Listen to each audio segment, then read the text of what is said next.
A decir dos palabras, después Gus te paso a vos la posta y después obviamente escuchamos a quien vinimos a escuchar, que no es a nosotros, sino al capo de Gaby. Eh, bueno, ante todo, agradecerles a todos que se han conectado. Es realmente un lujo que nos damos en el Keren cada tanto. Por nosotros podría ser todas las semanas escucharlo, por no decir todos los días, pero es un lujo que nos damos cada tanto. Gabriel ha dado una charla, apenas ha arrancado toda esta situación que sigue aconteciendo en nuestro país, y realmente ha sido muy enriquecedora. Eh, Nosotros somos el Keren Laididut. Para quien está en Israel, por supuesto que nos conoce. Para quien está en Argentina o en otros países de Latinoamérica, incluso de España, y quiere venir a vivir a Israel, se puede contactar también con nosotros. Nosotros acompañamos a los Olim desde el momento en que dicen, me quiero ir a la experiencia de la Aliyá, la cual muchos hicimos y estamos muy, pero muy felices. Y una vez que pasan el proceso en el país de origen, cuando llegan acá a Israel, son asistidos también por nosotros, no solo monetariamente, sino en lo más importante, emocionalmente, en el acompañamiento. Así que acá estamos disponibles a cualquier consulta y cualquier pregunta en donde estén, y sepan que hacer aliá y que vivir acá es maravilloso, lo digo por experiencia. Así que bueno, conozcan el Keren Laidut si no lo conocen. Eh, Acá estamos, por privado me pueden pedir y los datos, lo que necesiten para poder contactarlos. Y bueno, muchas gracias nuevamente a todos por conectarse. Y voy a pasar la posta a Gustavo Gackman, quien es director de Aliá, que va a presentar la charla que ahora vamos a disfrutar y aprender todos. Hola, hola, ¿cómo están? Dos palabras, ya Judith explicó, solo para recalcar que el Kennedy Dutt se ocupa del tema de Aliá y Clitá, tiene otros temas, otros departamentos, pero nosotros nos ocupamos de Aliá y Clitá, damos un acompañamiento también emocional y también económico sobre lo que ya da la agencia judía y lo que da el Estado de Israel, es una ayuda extra. Y bueno, yo voy a dejar mi contacto acá en el Zoom, mi teléfono, y quien está interesado en sabe, tener más información o conoce gente que está en proceso de aliá y todavía no nos conoce, nosotros operamos en todos los países de América Latina, España y Portugal. Bueno, y ahora sí, lo dejamos con Gaby, un amigo, para mí, de español, de lo mejor que yo conozco. Y bueno, es un placer, como siempre, presentarlo. Gracias, muchachos. Miren, que cada tanto con el Keren Leidut hacemos una especie de actualización de lo que está pasando en el país. Y en las últimas horas han pasado varios eventos diferentes. Eh, Así que si les parece bien, yo voy a tomar tres eventos.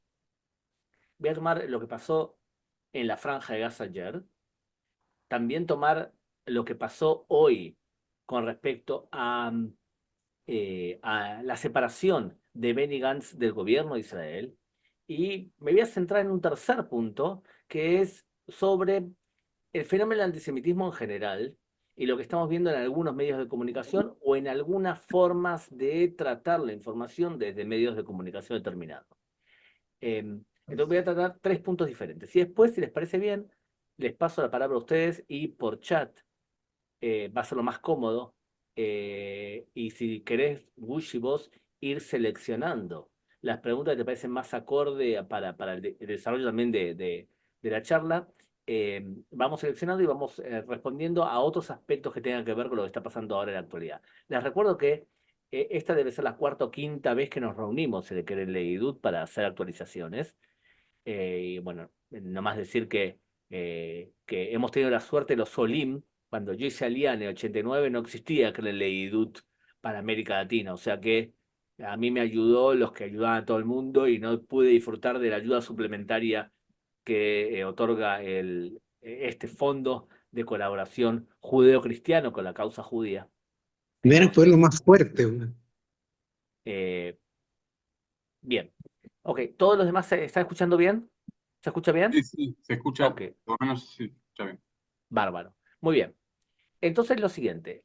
Vamos a empezar con lo que pasó con Benny Gantz hoy. El gobierno de Israel tenía una estructura que eh, estaba sustentado hasta el comienzo de la guerra por partidos políticos de izquierda, de derecha, perdón, de muy derecha, o sea, de derecha profunda, y también de partidos políticos religiosos.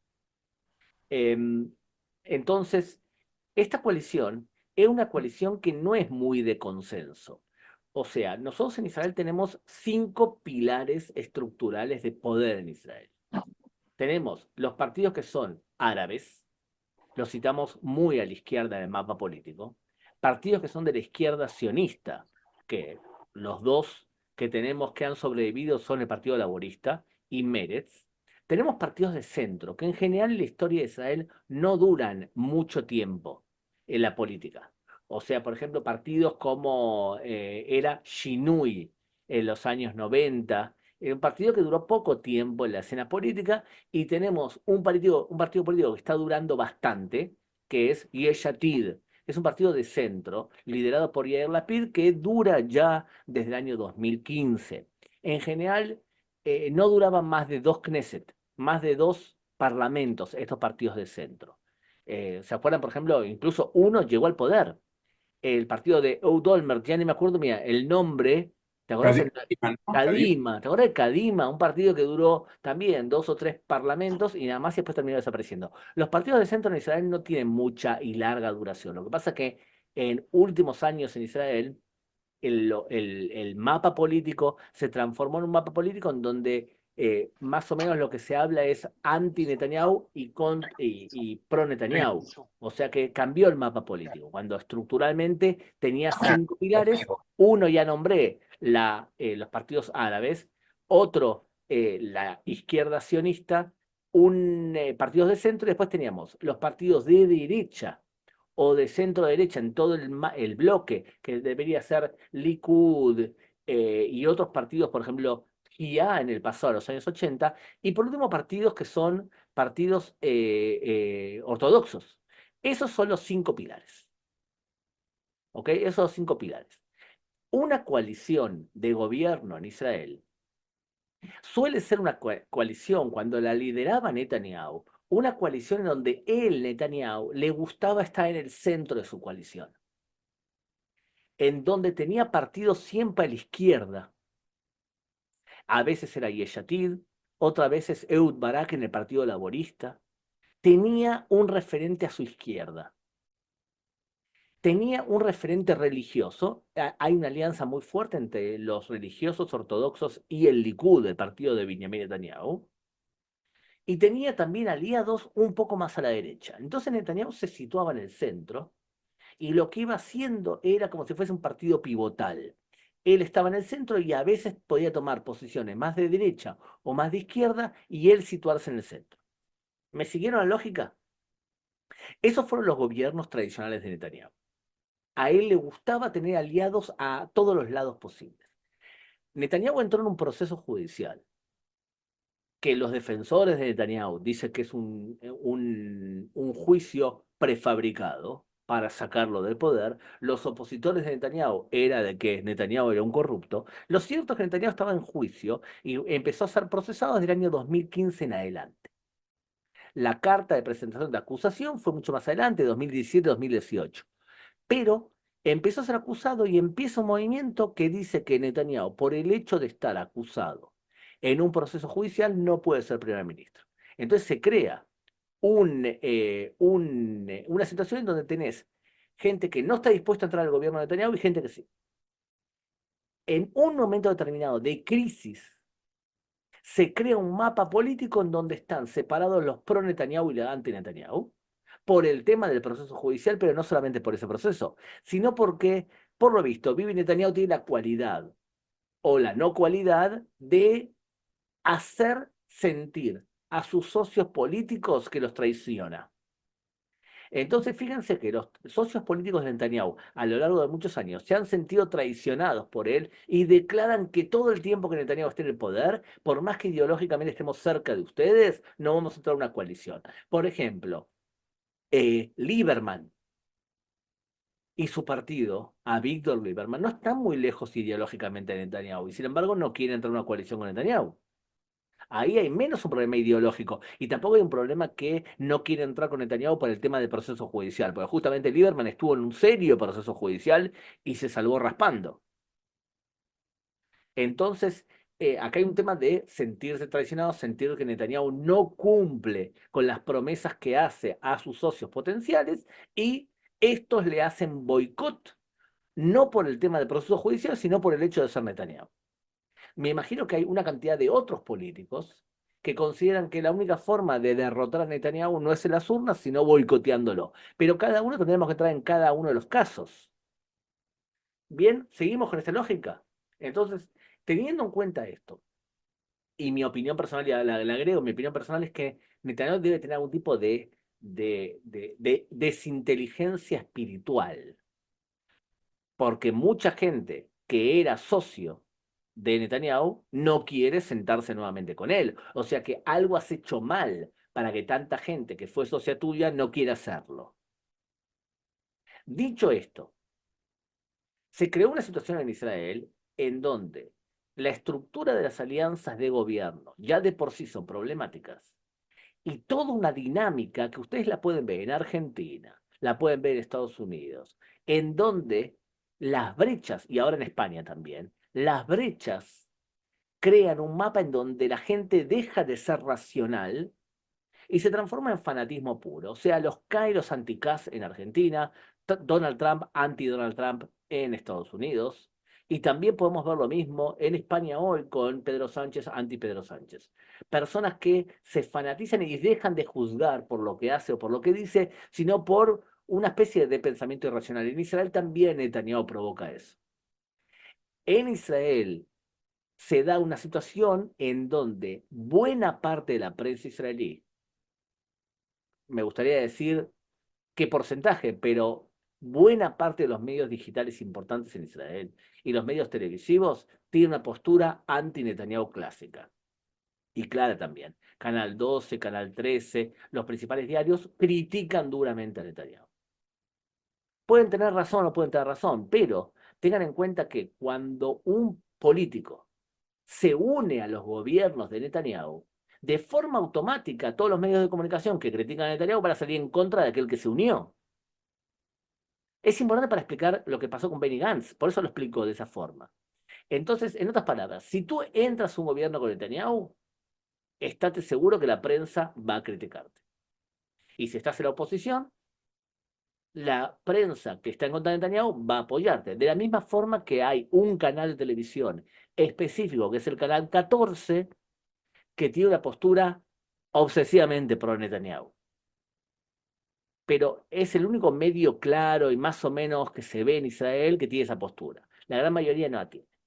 Entonces, en todo momento que tú estás en la oposición, vas a recibir el mimo de los medios, pero también vas a recibir la posibilidad que todo aquel que está en contra de Netanyahu te pueda votar. Otra vez, vuelvo a repetir, vivimos en una realidad política de Israel en donde la gente deja de medir la realidad de acuerdo a su futuro político, sino que es pro y anti todo el tiempo. Dicho entonces todo esto, los partidos de centro en Israel hoy en día son dos. Benny Gantz y su partido, que estaba en el gobierno de Israel, y Yair Lapid y su partido Yesh Atid. Yesh Atid y Yair Lapid decidieron que no iban a entrar en un gobierno con Netanyahu. En el pasado porque estaba en juicio, ahora por todo tipo de razones que no vale la pena entrar porque van cambiando las razones. La razón fundamental es que si entras, es probable que te suicides políticamente. Si vos entrás a un gobierno con Netanyahu, los votos de la gente que quiere votarte a ti porque estás en contra de Netanyahu van a volar para otro lado. Benny Gantz tuvo una actitud muy responsable 2 veces por ahora. La primera actitud muy responsable a nivel nacional. Y el lema de Benny Gantz es Israel ante todo. Y yo personalmente le creo. Yo creo que es un tipo en ese sentido que le importa Israel ante todo. ¿Y por qué lo digo? Porque ya se unió al gobierno de Netanyahu. Cuando todo el tiempo le hacían bullying a Netanyahu de alguna manera a los otros partidos políticos, con razón o sin razón, no entro en esto, ¿eh? Benny Gantz entró en un gobierno dirigido por Netanyahu durante la pandemia, porque estábamos en crisis. Netanyahu le prometió que iba a haber rotación y lo engañó. No hubo rotación y lo engañó a Benny Gantz. Entonces Benny Gantz terminó saliendo y llamaron nuevamente elecciones. Ahora, cuando ocurrió el atentado del 7 de octubre, Benny Gantz también dijo, yo tengo que dar el ejemplo y voy a entrar a un gobierno de unidad nacional. Entonces, el apoyo del gobierno de Netanyahu, que tenía 64 diputados, subió con 8 diputados más. Y de esta forma tenía una mayor amplitud su capacidad para poder gobernar, por un lado, y por otro lado, era un gobierno que no era visto como un gobierno solamente de derecha. Porque antes de Benny Gantz, ¿cuál era la coalición en Israel? Era una coalición de partidos muy de derecha y religiosos. Entienda una cosa, era una coalición en donde Netanyahu parecía el más izquierdista de toda su coalición. En una situación así no hay estabilidad. Y más cuando es una oposición que son partidos políticos, pero también que son medios de comunicación. Fíjense que este argumento, que la coalición es un problema, lo van a ver ustedes también en muchos medios de comunicación, que explican que el problema es Netanyahu y su alianza de extrema derecha. Benny Gantz entra al gobierno y empieza la guerra, y su actitud es una actitud muy responsable. Pero el argumento, al fin y al cabo, de Benny Gantz es, estoy en el gobierno, no me toman en cuenta, no tengo ningún cargo ejecutivo, no soy ministro de Defensa, sí estoy en el gabinete de guerra. Y por otro lado, mi principal socio, que es el ex jefe del Estado Mayor del Ejército, Eisenkot, habla dentro del gobierno criticando lo que hace el gobierno. Era una situación inestable para el gobierno, porque sus propios socios criticaban las acciones bélicas del propio gobierno. O, por ejemplo, criticaban que el gobierno de Netanyahu no estaba planteando y no planteaba un futuro para la Franja de Gaza. Fíjense que Netanyahu no está diciendo nada qué va a pasar después de que caiga Hamas. Y eso era criticado por los propios miembros de su alianza, especialmente Benny Gantz y Eisenkot. ¿Qué decían las encuestas a todo esto? Que el apoyo a Gantz caía cada vez más y de ser visto como una alternativa, como la alternativa más viable a Netanyahu, iba perdiendo votos. Porque iban buscando el votante anti-Netanyahu otra alternativa, porque Gantz estaba dentro. Este es el marco de referencia, creo yo, para la salida de Gantz hoy. Si él quiere ser primer ministro de Israel, no puede permanecer adentro del gobierno, porque si no, no va a ser visto como una alternativa. Y en un momento determinado donde puede ser que nos vayamos acercando a algún tipo de elección o de elecciones, puede ser que creo yo que para él es el paso correcto. No estoy seguro que para el país es el paso correcto, pero para él y a su partido, si él quiere ser alternativa de gobierno y ser votado por el electorado israelí, es una alternativa correcta salir del gobierno.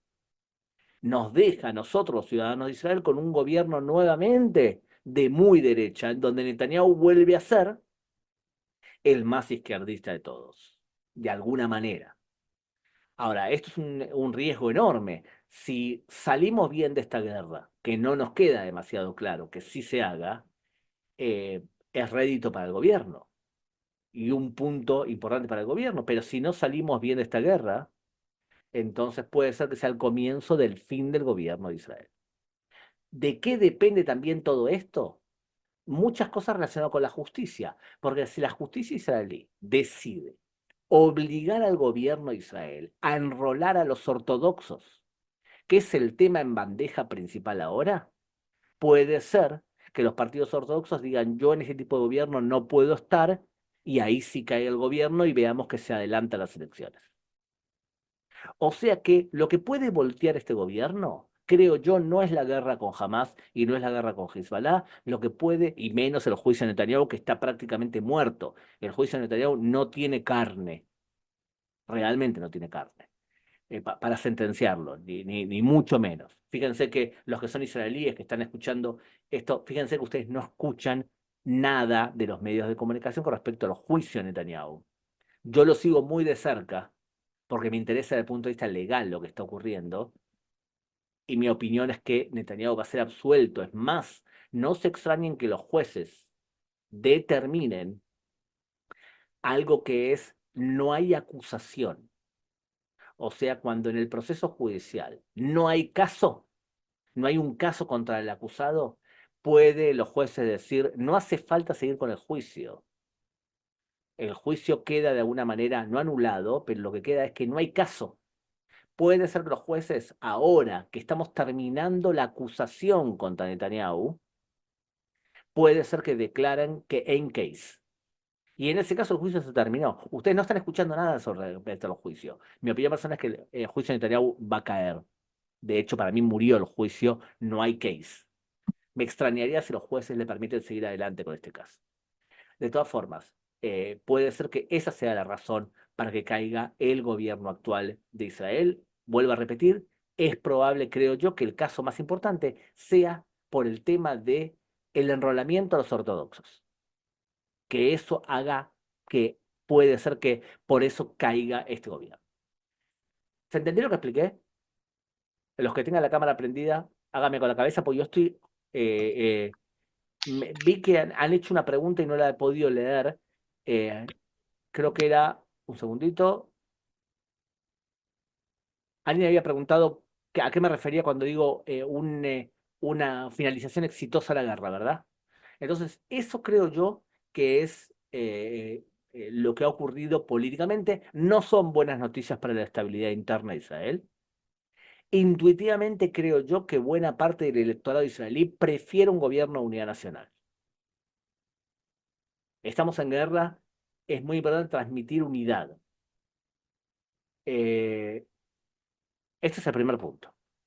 El segundo punto relacionado con la guerra en sí. Yo creo que estamos viviendo una etapa de la guerra que no es la misma que vivíamos antes.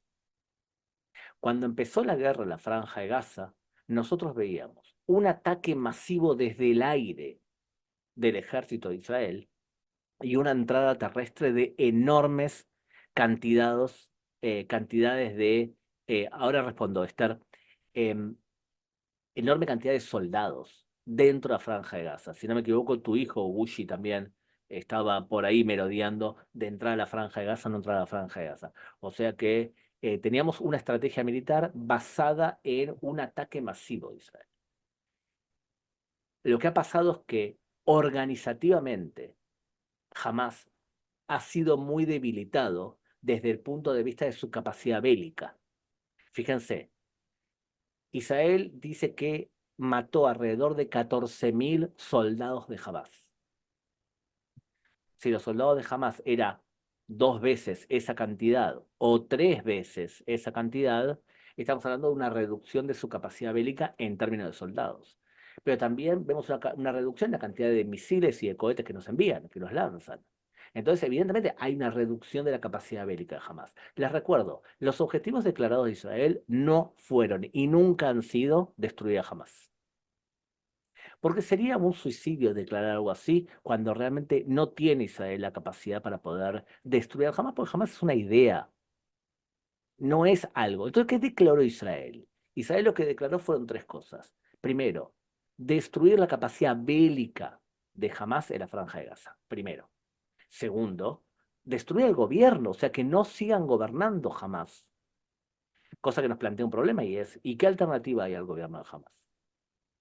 Y tercer nivel es evitar que se vuelvan a rearmar. Esos son los 3 objetivos declarados. En base a eso, hubo una primera etapa que es un ataque masivo y una segunda etapa que es la que creo que estamos viviendo ahora nosotros, y es un ataque en donde Israel protege desde el aire, pero hay mucho menos soldados dentro de la Franja de Gaza y los combates son casa por casa, buscando túneles y buscando al liderazgo de Hamás y enfrentándose a los militares de Hamás cuerpo a cuerpo. ¿Eso qué provoca? Entre otras cosas, provoca una reducción en la cantidad de muertos del lado palestino también. Pero sí provoca que tengamos un goteo de alguna manera de soldados heridos o muertos de nuestra parte.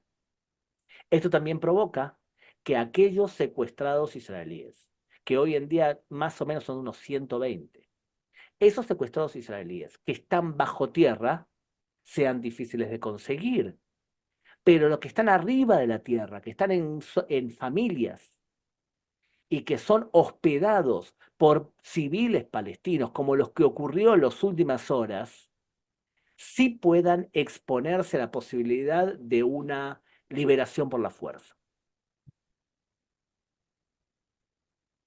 Entonces, es otro tipo de combate.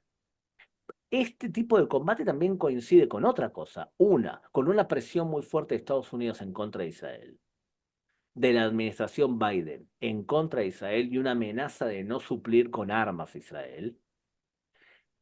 También se acompaña, creo yo, con una necesidad de Netanyahu que la guerra no sea corta, porque si la guerra es corta, él va a tener que rendir juicio de alguna manera público y explicar por qué durante su cadencia fuimos atacados como fuimos atacados y probablemente tenga que renunciar. Entonces, evidentemente a Netanyahu le conviene una batalla que no sea corta. Creo yo también que desde el punto de vista bélico no podemos hacer una batalla corta. Fíjense, entramos a parte de la franja de Gaza. Israel combate en bastiones principales de Hamás. Pero una vez que Israel combatió en bastiones principales de Hamás, sigue adelante y tiene que volver para atrás porque nuevamente aparecen soldados en lugares que supuestamente ya teníamos dominados. ¿Qué nos muestra eso? Nos muestra que los mismos soldados que antes trabajaban quizás en batallones organizados, ahora van a transformarse en 5 o 6 soldados de Hamás que se esconden en un lugar que supuestamente Israel ya había liberado. Entonces no se extrañen que Israel tenga que volver todo el tiempo a lugares que ya conquistó de alguna manera y que no hay un gobierno efectivo de Hamás, pero que tenga que volver todo el tiempo a seguir actuando. Si compran esto que acabo de explicar ahora, se entiende por qué creo yo que la guerra no va a ser corta y Israel va a tener que seguir actuando todo el tiempo en la franja de Gaza, para todo el tiempo intentar que aquellos que levantan la cabeza y que son soldados de Hamás sean reprimidos por la fuerza. Entonces, explicado todo esto, ayer ocurrió algo importante, muy importante creo yo. No solamente la liberación de los 4 secuestrados por parte de Israel y de Noar Gamani como símbolo. Lo que ocurrió ayer fue la utilización muy fuerte de fuerza física por parte de Israel, a tal punto que Hamás declara que tienen como 200 muertos. Ustedes saben que las cifras que da Hamás hay que tomarlas no con pinzas, con pinza y media. Pero ese tipo de acción bélica, fíjense cómo la interpreta el lado palestino. Y el lado palestino interpreta lo siguiente. Estos secuestrados estaban en casa de civiles. Los civiles recibían dinero por parte de Hamás para proteger a esta gente. O sea, los israelíes que estaban secuestrados. Esto nos indica que decir que no se puede decir que todos los palestinos son Hamás y que toda la franja de Gaza es Hamás es una frase políticamente correcta. No estoy seguro que sea una frase real. Vuelvo a repetir, es una frase políticamente correcta. ¿Cuánta gente apoya a Hamás en la franja de Gaza? Es imposible saberlo, porque estamos hablando de un adoctrinamiento durante generaciones, en donde se le llenó la cabeza a una forma determinada de pensar. Y entonces, ¿quién es civil y quién es militar? Sí, desde el punto de vista técnico, una persona que es civil es una persona que no hace acciones bélicas. Ahora bien, el civil que mantuvo en su casa a Noar Gamani, ¿qué es? ¿Civil o militar? Para la prensa del mundo va a ser civil, pero está haciendo una acción bélica y es mantener un secuestrado bajo su poder. Entonces es complicado ese punto, quién es civil y quién es militar en la Franja de Gaza. Lo que sucedió ayer es importante, porque el nivel de destrucción que provocó el ataque de Israel para liberar a estos 4 israelíes secuestrados, le transmite al lado palestino que incluso si eres civil, puedes llegar a pagar un costo por mantener bajo tu posesión a un civil israelí. Puede ser que esto que acabo de explicar ahora se traduzca en que haya menos civiles por arriba de la tierra y terminen más civiles por abajo de la tierra. Lo que ocurrió ayer es un hecho que puede ser significativo a largo plazo. ¿Qué sabemos ahora nosotros de los secuestrados? Que nos quedan 120 secuestrados, que jamás dice que buena parte de ellos están muertos, y que yo supongo que aparte de ellos no están ni siquiera en la Franja de Gaza, sino que han sido llevados por los túneles que unen la Franja de Gaza con Egipto, y que es complicado saber cuándo están y quién. Porque, entre otras cosas, si existe esa información, el público israelí no la sabe, porque operativamente tenés que mantener el silencio, porque si podés rescatar a uno, lo vas a intentar hacer. La estrategia militar de Israel con respecto a los secuestrados fue: vamos a hacer presión física contra el Hamas para lograr que el Hamas pida tregua a cambio de liberación de rehenes. Físicamente, ¿cuánto Israel logró liberar por la fuerza? Muy pocos. 7 nada más. 7 liberados por la fuerza, frente a 100 liberados con negociación. La política de Israel actual de este gobierno, es fuerza y presión bélica para poder lograr la liberación, mientras que la postura de los familiares, lógicamente, queremos una negociación incondicional para recuperar a los que podamos vivos hoy. La palabra es akshab. Y se entiende la lógica de los familiares y se entiende los sentimientos de los familiares. Por supuesto que si ustedes estarían en una situación parecida, también exigirían ahora una negociación incondicional. Lo que pasa es que esto que estoy diciendo ahora también lo entiende Hamás. Y Hamás lo que hace es pedirle a Israel de alguna manera lo que está pidiéndole Israel Hamás es: queremos 4 cosas de ustedes. 4 cosas. Queremos que ustedes acepten que nos vamos a mantener en el poder. Queremos que cese el fuego. Queremos que se retiren de la Franja de Gaza y queremos que liberen a todos los prisioneros de Hamás en vuestras cárceles. Esta es la exigencia maximalista de Hamás. Si esa es la exigencia maximalista de Hamás, este gobierno de Israel no acepta eso. Miren, vamos a un ejercicio. Yo voy a darle a Gushi una lista de condiciones no maximalista. Imagínate que nosotros negociamos con Egipto y con Qatar, por ejemplo, y te proponemos lo siguiente, Gushi. ¿Estás dispuesto a un cese de fuego de 6 semanas? Que no sea un cese de fuego con fin de la guerra. Significa que después de las 6 semanas, Israel tiene la mano libre para volver a atacar. Jamás te exige la liberación de todos los presos de Hamás en cárceles israelíes y te da a cambio 40 rehenes israelíes secuestrados vivos. Vuelvo a repetir las condiciones, que no es maximalista como ustedes escucharán. Estoy diciendo 6 semanas en cambio de 40 rehenes. Liberación total de presos de Hamás en cárceles israelíes. Y esas son las condiciones. ¿Aceptás Gushi o no aceptás como ciudadano israelí? Yo sí. Judy, ¿aceptás? También. Bueno, yo también acepto. Yo también aceptaría algo así.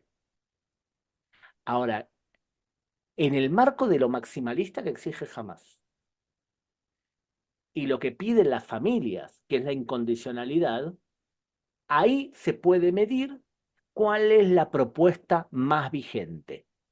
Y la propuesta más vigente es más o menos lo que voy a explicar ahora. Lo que pasa es que la estrategia de Hamás fue la siguiente: nosotros vamos a atacar a Israel. Israel nos va a responder.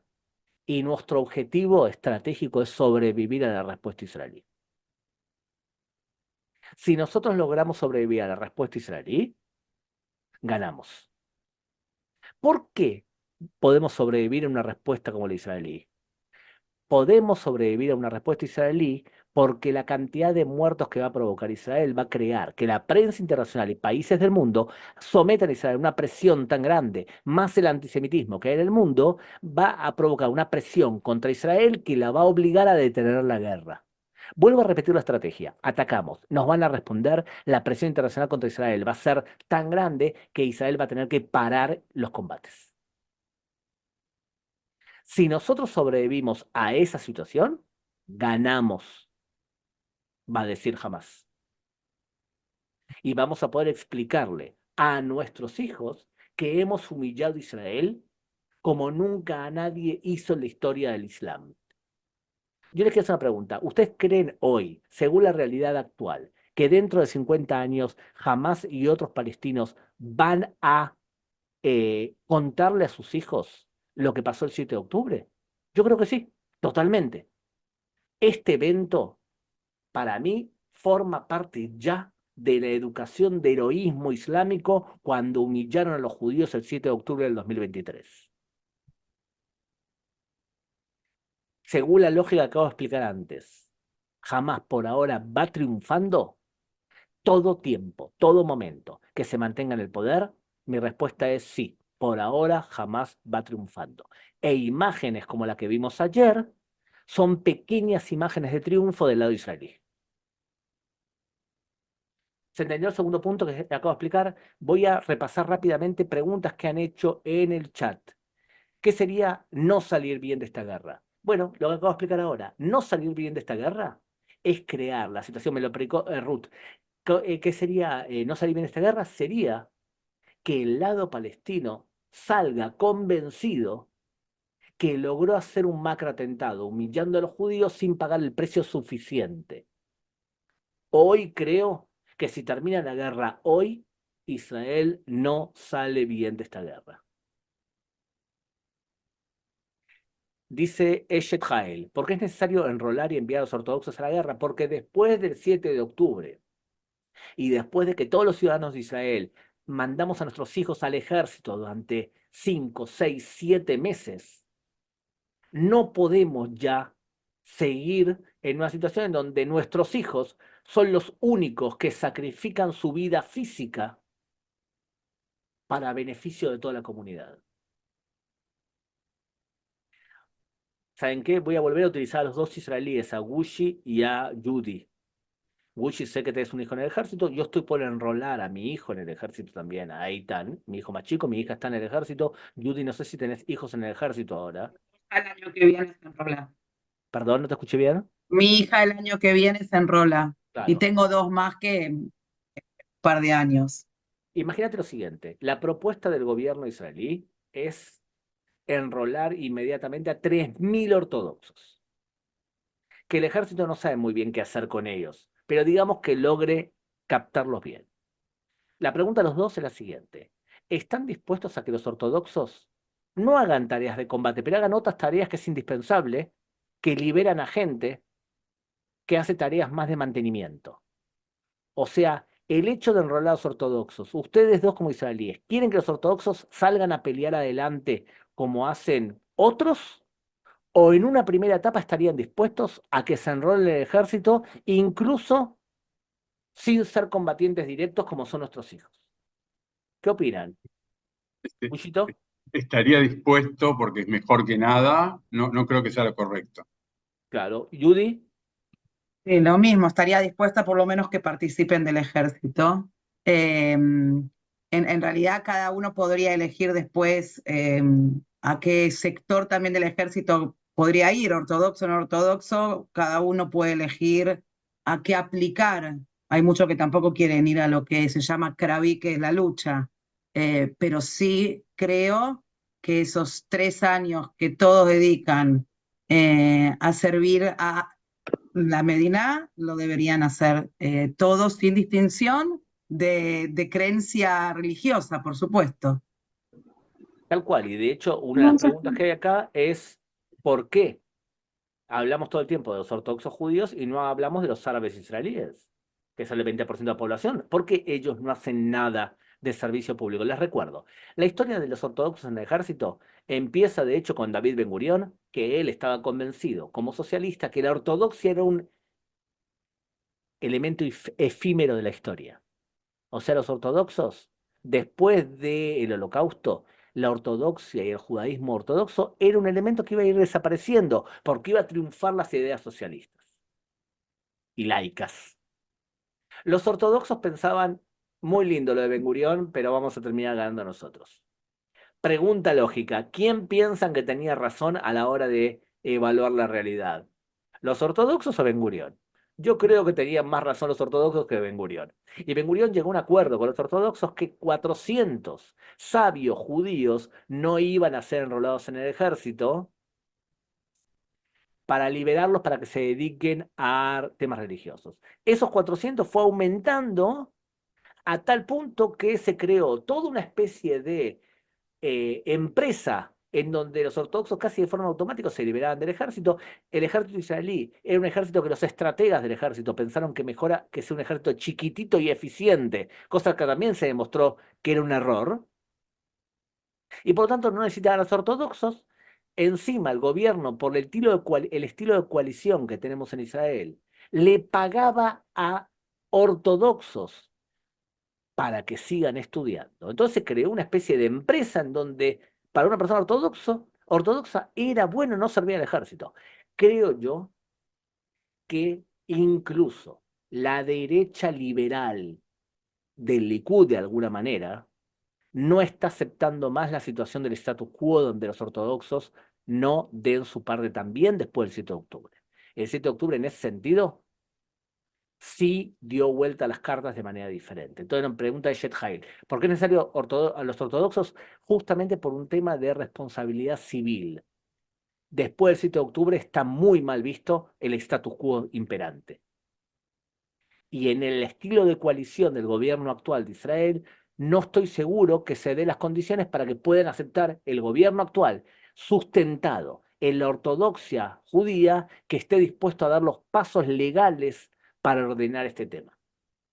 Imagínense que ahora sin Benny Gantz es mucho más claro esto que acabo de explicar ahora.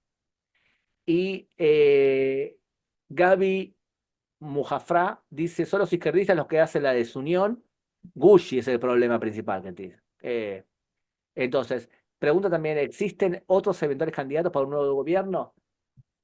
El problema es que una de las estrategias de Netanyahu es que él ha destruido a todo líder, a todo delfín de su partido, lo ha destruido. Quizás por una obsesión de poder, ¿saben qué? Va más allá de mi capacidad para poder analizarlo. Creo que si hay entre el público algún psicólogo que explique cómo llegamos a esto, pero Netanyahu tiene una capacidad para gobernar durante los años que ha estado en el poder, que son casi 18, y también una capacidad para poder destruir a los propios líderes del Likud. Creo yo que el mapa político israelí se ha tirado hacia la derecha después del 7 de octubre. Incluso me atrevería a decir muy a la derecha. Me cuesta creer que haya un gobierno que no sea con un primer ministro de la derecha. Las posibilidades más grandes, creo yo, es una alianza entre figuras de derecha como Naftali Bennett, Yossi Cohen, ex jefe del Mossad, y que creen una fuerza alternativa no dirigida por Netanyahu, que se conforme a último momento antes de las elecciones para proponer una alternativa a Netanyahu. No descarten un escenario así. Me cuesta creer que hoy dentro del Likud surja alguien que amenace a Netanyahu a tal punto de vencerlo en unas internas. Quizás si sale Netanyahu del poder sea a través de un agente externo. Y dice Marcos Meta, en tu opinión consideramos que el enfrentamiento en el norte con Hezbollah se ha convertido en una guerra abierta que involucre al Líbano y a Siria. Yo desde hace meses vengo diciendo que para mí la guerra contra Hezbollah es irreversible.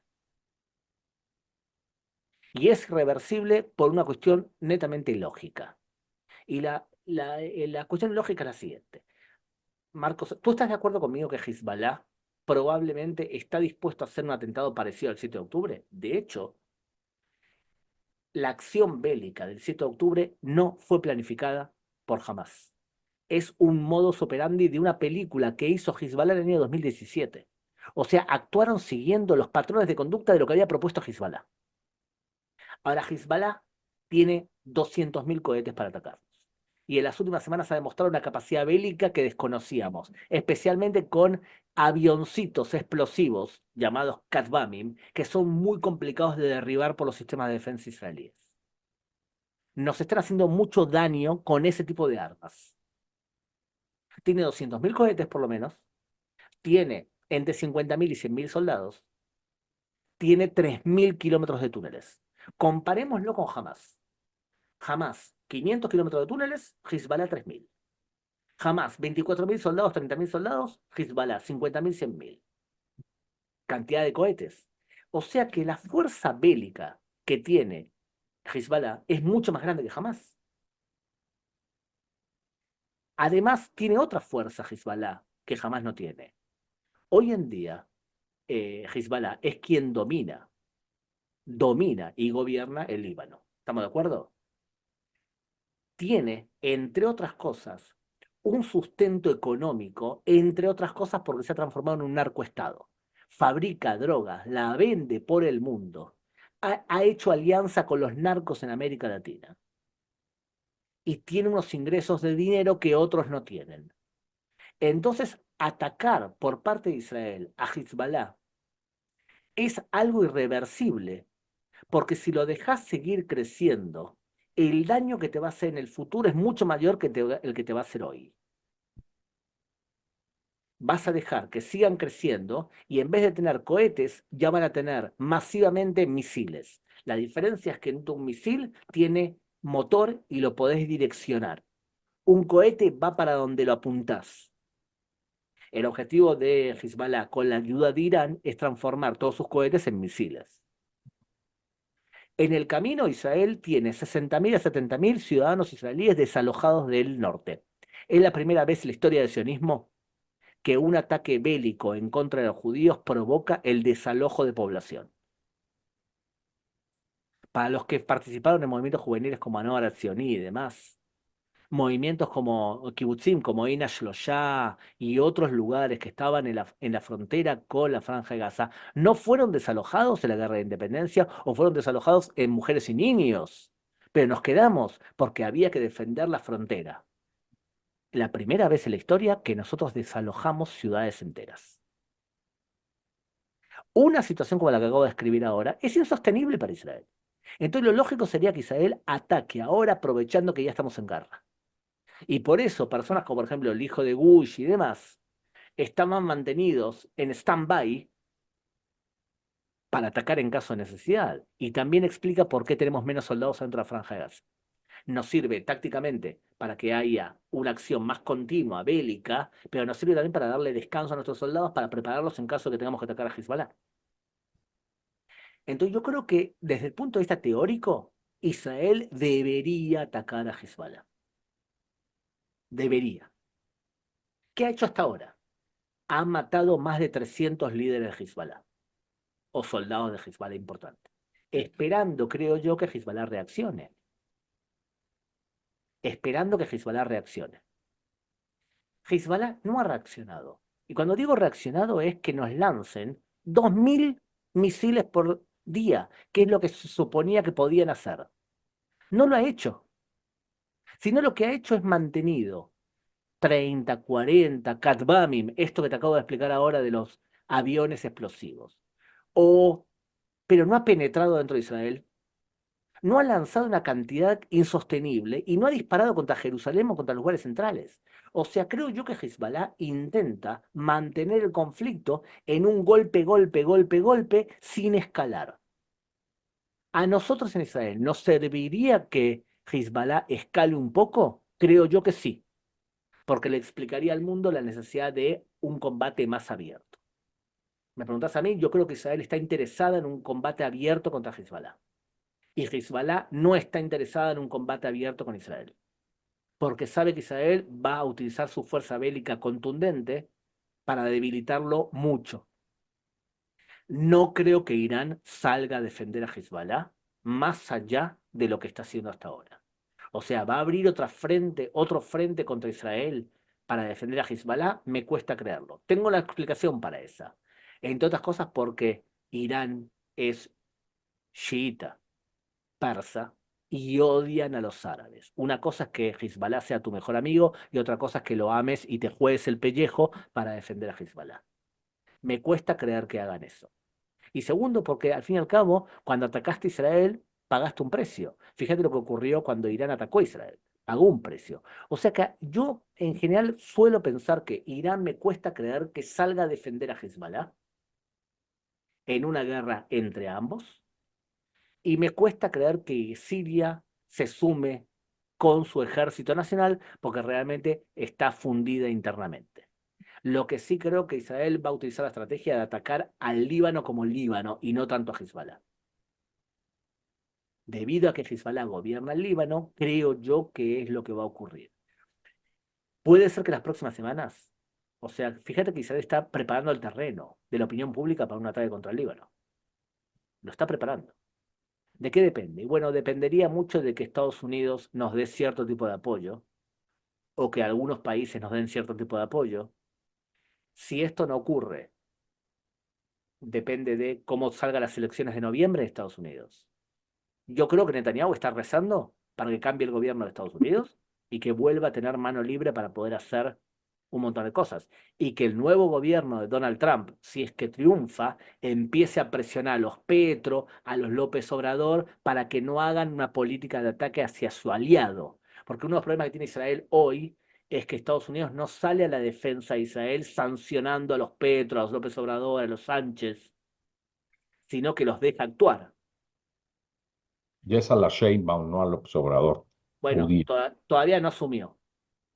Va a asumir en Tal 2 meses. Exactamente. Y me gusta porque en muchos medios de comunicación aparece como la presidente judía. Ella misma dice que no es judía, que no practica el judaísmo y demás. Eh, Ella dice que esa- es de origen judío, de origen. claro, tal cual, pero ella fue a hablar a la comunidad y claramente dice, yo de judía no tengo nada, no soy practicante, ni nada por el estilo. El hecho de que tenga ascendencia judía, lo único que le puede traer es desgracia porque los antisemitas lo utilicen eso contra ella. A mí me pienso que es más moderada que López Obrador con respecto a Israel.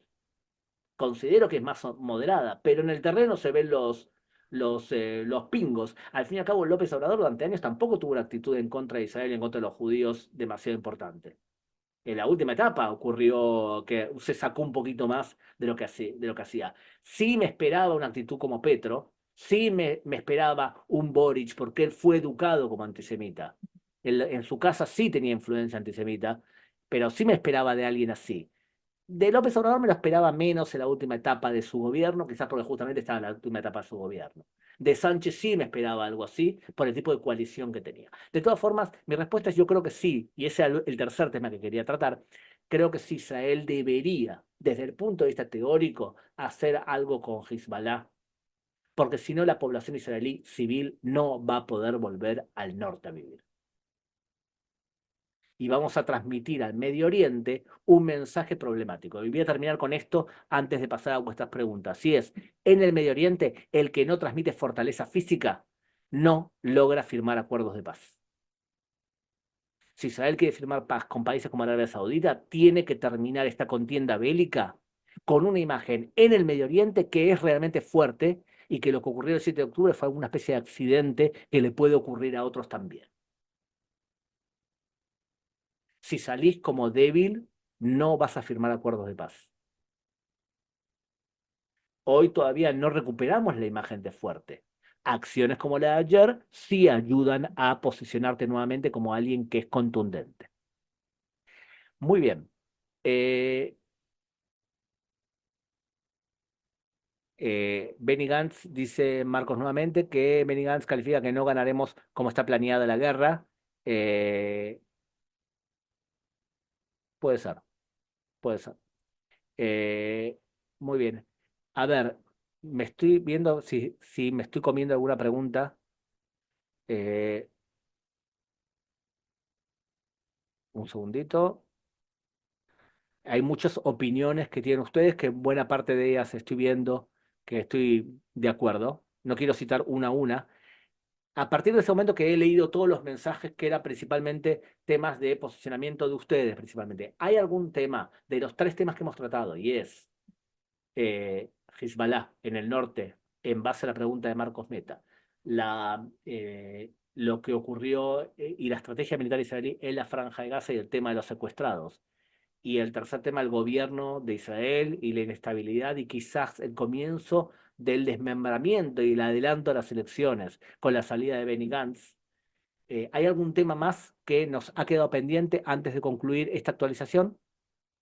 Dice, Paulo pregunta, ¿cuál es la opción que ve sobre el futuro del gobierno de Franja de Gaza? Y después pregunta en Egipto si están secuestrados ahí, ¿cómo los recuperamos? Es complicado lo segundo, porque requiere la intervención del gobierno egipcio. Y esta guerra nos ha mostrado otra faceta de Egipto que no queríamos ver. Descubrieron una autopista que une Rafa con Egipto al hijo de Abdel Fattah al-Sisi, el presidente de Egipto, metido hasta la coronilla en el tráfico de productos por abajo de la tierra, y un Egipto que ahora presiona a Israel y que ha mentido, porque en la negociación como mediador, le dijo a Hamás cosas que Israel no había aceptado y eso enojó mucho a Israel. Ahora, lo lógico sería que el aliado de Israel, Estados Unidos, presionase a Egipto de la manera que puede hacer. Para poder ser mediador tenés que tener 2 cualidades. Tenés que saber presionar y también saber premiar o castigar. Egipto nos mostró una faceta problemática, cosa que, si se acuerdan cuando explicaba que no tenemos un acuerdo de paz con Egipto, tenemos una especie de Hudna, bueno, hoy es probable que se confirme hasta qué punto estamos en una Hudna, en una tregua. No es una paz real, teológica. Es algo un poco diferente. Entonces, ¿qué pasará? Y con eso terminamos. Con respecto a la Franja de Gaza, la verdad es que es difícil saberlo.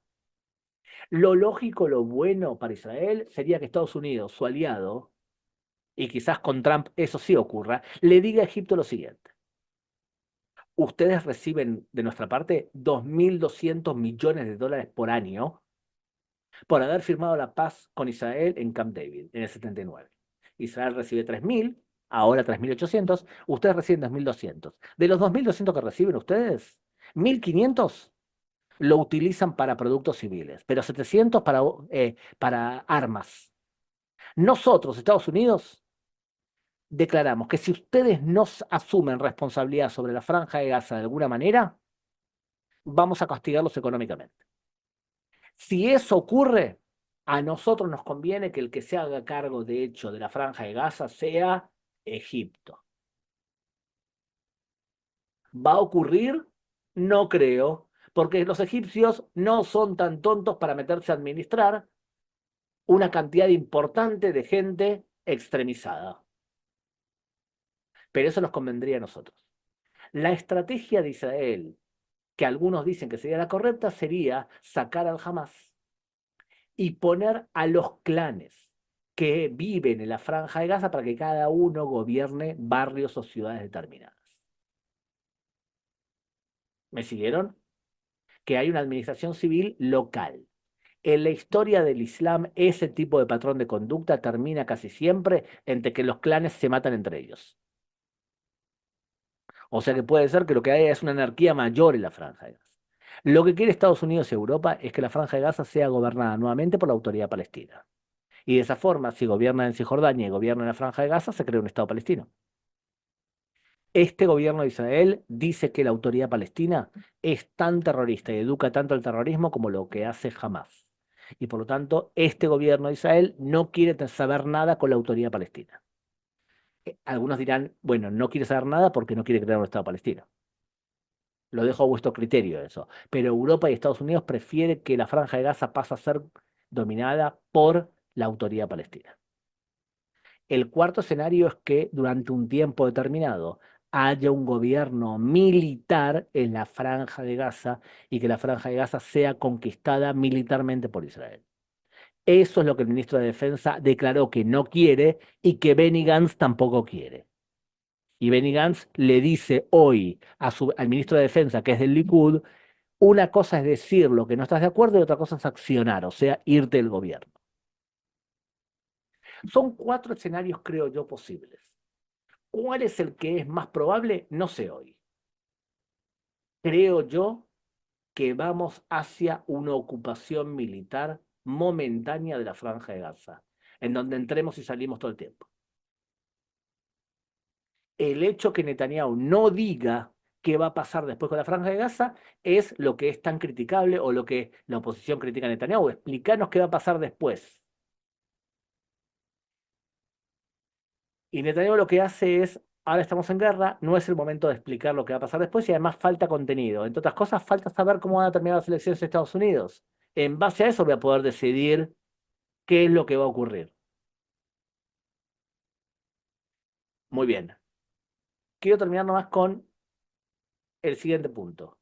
Estamos viviendo una época de antisemitismo fuerte. Y creo yo que el antisemitismo se combate por 3 caminos. El primer camino es la educación, es el mejor. Y el que a largo plazo es el más eficiente. El segundo camino es por la ley. Los que me conocen de otras charlas, les digo, yo estudio abogacía, estoy en 4º año de abogacía, porque mi objetivo es demandar antisemitas. Sacar la licencia para poder demandar antisemitas. Creo que la ley es imprescindible. Ustedes, los que son de aquí, de Argentina, hay un personaje llamado Ariel Umpierres, que es un tipo que hay suficiente base legal para poder demandarlo. O sea, perseguirlo para demandarlo. Si eres antisemita, tienes que pagar un precio por odiar a los judíos, desde el punto de vista legal. Y la tercera parte es, lamentablemente, en Israel la mejor forma de poder combatir a esos que nos quieren matar es por la fuerza. O sea, por la educación, por la ley o por la fuerza. Creo yo que en algunos países la comunidad judía, la tercera opción la va a terminar planteando a la corta o a la larga, lamentablemente, a menos que los gobiernos intervengan. Lo vemos en el caso de Francia como ejemplo paradigmático, que la comunidad se tenga que organizar para poder defenderse físicamente de forma más proactiva. Espero que no lleguemos a eso, y menos en América Latina. Pero los que son aquí mexicanos, Macaco, Mac, Marcos y demás, nosotros sabemos que hay ciertas acciones que han hecho en el pasado o en el presente, cada uno sabe a qué me refiero, la comunidad, para organizarse, para hacer algo en silencio, pero de forma proactiva. Me refiero a temas físicos. Entonces, creo yo que es hacia donde vamos si es que el antisemitismo no merma. Muy bien. Eso fue lo que quise decir hoy en el tema de actualización, y cerramos con Gushi para saludar y cerrar esta 5ª o 6ª sesión que hemos hecho con Krele y Dut, tratando un poco de tema de antisemitismo, un tema de lo que pasa en el Líbano y Hezbollah, mucho sobre la Franja de Gaza y lo que ha ocurrido con el gobierno de Israel. Quería preguntar algo que no te referiste. ¿Cómo tiene que reaccionar Israel frente a los dictados de la Corte Internacional de Justicia? Mira, el ex fiscal de la Corte Penal Internacional, el argentino Moreno Campo, ha dicho varias cosas que legalmente son problemáticas, ¿está bien? Pero porque la ideología de él tiende a algo determinado. O sea, tiene una visión muy universalista, muy de izquierda, y ha hecho declaraciones que de lo que él decía y lo legal están bastante alejadas. Y él, el argumento principal, le decía, es: Israel debe responder, porque las acusaciones son respondibles. Son respondibles. Entonces Israel debería... Pero hay que acatarlas. Espera un segundito. Un segundito. No, no, desde el punto de vista de Israel puede no acatarlas. Israel le puede decir: señores, nosotros no firmamos el Acuerdo de Roma, no tiene ningún tipo de jurisdicción sobre nosotros. Y el argumento de Israel puede decir: lo que ustedes han hecho es una intervención política. Lo que han hecho no tiene nada que ver con la ley internacional. ¿Qué puede argumentar Israel? Israel puede decir, primero: ustedes no tenían jurisdicción y decidieron que tenían jurisdicción. Ustedes decidieron que se cagan en el principio de complementariedad. principio de complementariedad es, vos no intervenís en un Estado independiente si el Estado tiene un sistema judicial confiable que procesa a sus delincuentes. Israel tiene un sistema judicial creíble y por lo tanto, si vos lo que decís es que no es creíble, estás violando el principio de complementariedad. Estás acusando a Israel de crímenes de guerra y de hacer un genocidio. Bueno, demostrarlo con las tres premisas. Las tres premisas para poder demostrar el genocidio es mostrame que hay intenciones de hacer un genocidio. No podés basarte en lo que dijeron tres ministros tarados en medios de comunicación. Mostrame que hay una intención ideológica de hacer un genocidio. Traeme mi lucha de Hitler para demostrarme que hay una intención de genocidio por parte de Israel con respecto a los palestinos. Segundo, mostrame datos que comprueban que hay un genocidio. Y tercero, mostrame también que la Corte Penal Internacional está utilizando el tercer parámetro y es crear las condiciones para hacer un genocidio. Si vos demostrás de que estás matando de hambre adrede a la población, estás creando las condiciones para crear un genocidio. Bien, Israel dice, señores, fíjense la cantidad de camiones que se están creando. Entonces Israel lo que argumenta es, la decisión que ustedes han tomado es una decisión política. Nosotros tenemos que decidir políticamente si queremos responderle a la Corte Penal Internacional o no queremos. Moreno Campo va a decir, Israel podría responder, pero si Israel responde, es asumir que tiene jurisdicción cuando Israel considera que no tiene. Es dar una legitimidad que no tiene. ¿En qué nos puede afectar lo que dijo la Corte Penal Internacional? Y nos puede afectar. Y no Mira, hablo de la... lo que tú dices es que tú no crees que la Corte misma decidió cosas que no fueron explicadas, porque escuchó la parte israelí, escuchó la parte de Palestina o de lo que traían los sudafricanos que trajeron a la Corte este problema. Entonces ellos decidieron de que sí, Israel cometió hechos genocidios, de que sí, el gobierno de Israel debe ser genocidio. castigado. Ok, yo lo que argumento es que la decisión fue una decisión política y no legal. Bueno, es una idea, pero No. el jurado decidió lo que decidió. Muy bien, muy bien.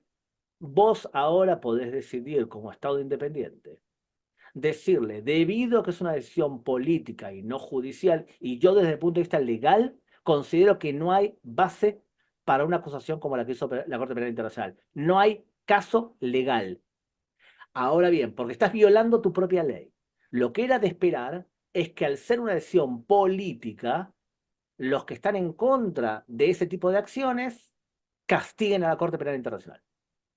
Por ejemplo, Estados Unidos, que no firmó el Acuerdo de Roma, tiene una ley que si un ciudadano norteamericano es detenido por la Corte Penal Internacional, Estados Unidos tiene que utilizar toda la fuerza física a su disposición para liberarlo, o sea, conquistar la Haya.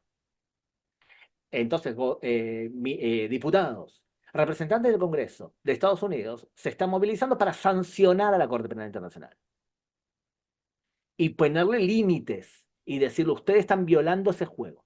No es solamente Estados Unidos que ha criticado esta decisión por ser claramente política. Yo creo que si Israel responde, está legitimando a alguien que toma decisiones políticas. Pero ustedes lo pueden saber perfectamente, porque ustedes también en cada uno de vuestros países tienen esta discusión. Si es que los jueces se rigen por la ley o se rigen por lo que ellos consideran que es la ley, que son muchas veces decisiones políticas. No es un tema que atañe solamente a Israel, ¿eh? Es un tema que lo tenemos a nivel mundial. Entonces, es el dilema de Israel. ¿Puede hacerle daño? Sí, y no hablo de los viajes a Netanyahu. Hablo de que países que consideran que Israel está violando la ley internacional, como por ejemplo Colombia, decida no venderle más carbón a Israel. Y nosotros hoy todavía utilizamos carbón para iluminar nuestras ciudades, porque es barato. Y preferimos mantener el gas todavía protegido. Por más que Israel ya el 70% de su electricidad la produce por gas.